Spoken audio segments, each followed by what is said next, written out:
You are looking at Julian's pronunciation guide, where we look at how to pronounce better some of the most mispronounced words in the world, like this other curious word. But how do you say what you're looking for today?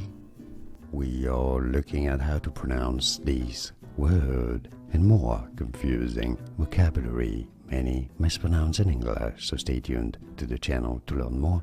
It's really easy once you know Xeme. Essentially, you can replace the X with a Z, a Z, Xeme, Xeme. And now you know. Like this video if you found it useful. I appreciate your support. More videos for you here to learn more correct pronunciations. Thanks for watching. Here are more videos on how to pronounce more confusing words and names too many mispronounced. Like this video if you found it useful. I appreciate your support. I'll see you soon and thanks for watching.